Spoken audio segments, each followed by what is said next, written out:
learners, welcome to week 4. This video is for my Wednesday and Thursday class. I have the Thursday class open, but it's also for my Wednesdays. We are entering into week 4, folks. It's official. Out of an 18-week semester, we are already on week 4. It's flying by so fast. Just going to scroll down to kind of overview what's happening in week 4. You guys are doing a great job with discussions and working on time management. Last week, week 3, we had 4 discussions, so if you managed your time wisely, you completed those. They're open for a few more days. And this week, we have 4 more. So again, another opportunity to continue working on our time management. Let's get started. We start this week with a review of the Little Seagull Handbook, Rhetorical Analysis.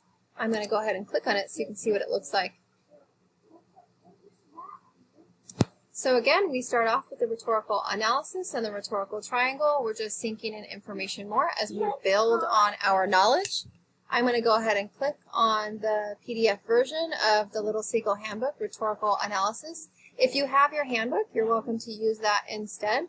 But in case you didn't purchase it, it was a recommended reading. You can click on the PDF and skim over the text. Make sure you tattoo the text or annotate the text.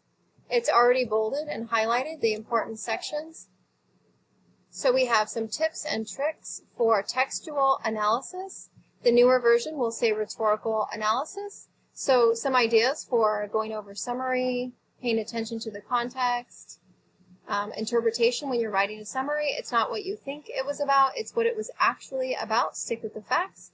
Or we're still working on that skill, probably the #1 skill in academia for your college classes, your ability to recount, recapture, and summarize information. That's what's happening in this discussion. You have a challenge. You're going to post 3 to 7 sentences in your quote sandwich. We have an example here.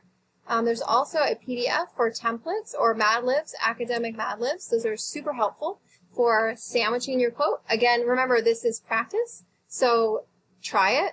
If you fail miserably, guess what? It's okay. Also, bonus points if you engage in a conversation of ideas in at least a paragraph long, applying the rhetorical triangle to Goldberg's writing specifically. Jumping on to the next discussion, we have Wild Mind, page 52. This entire discussion is devoted to one reading that's about 3 pages long from Wild Mind. It's titled Accept Ourselves, page 52. You're going to read that section, tattoo it, and you're also going to complete the try it at the end of that particular reading. It's absolutely beautiful. The activity is giving your sweetheart a voice. You can write a letter from your sweetheart, your imagined sweetheart, to yourself. 10 minutes and go. You're going to post your reflection on this reading and how in the writing activity. You do not have to post your free write, although I encourage you to.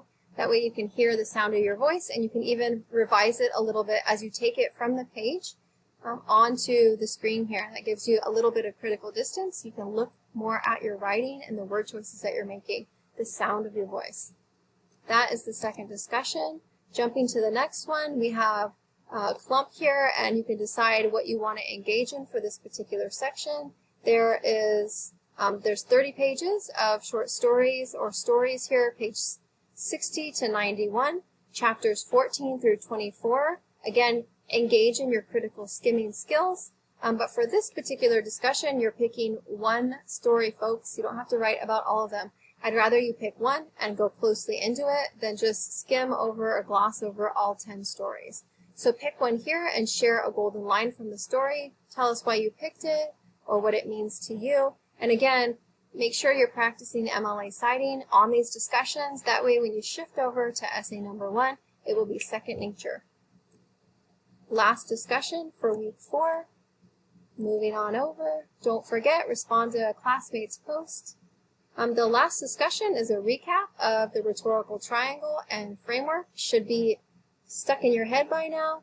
Pathos, logos, and ethos. So here we're going to come back to rhetoric, the art of persuasion, and delve a little bit deeper into how writers build their arguments and send a message to their reader.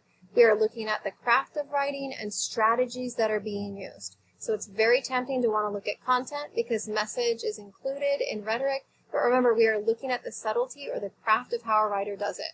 Whatever you see Goldberg doing or any other writers, you can steal that and imitate it in your own writing. That's the key. For this discussion, we're delving deeper by looking at the rhetorical triangle handouts I provided here, and they are dense. After you've done that, you're going to play a little bit by picking one of the templates that I provided below, and you're filling it in. Again, you're practicing. This is not your first rodeo. You guys have done this already.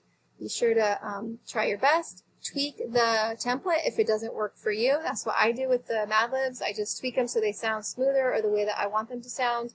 You can play with them. They don't have to look exactly how they look on here. And then if you're curious what it looks like, I just did a sample of the story that I picked, which is titled Running, chapter 26 on page 97. So again, have fun this week. We're recapping with rhetoric, and we're applying it specifically to Wild Mind, and we're getting more practice. So it sinks in on a deeper level. Have a great week. I will see you this week, Wednesday or Thursday. If not, I'll see you online.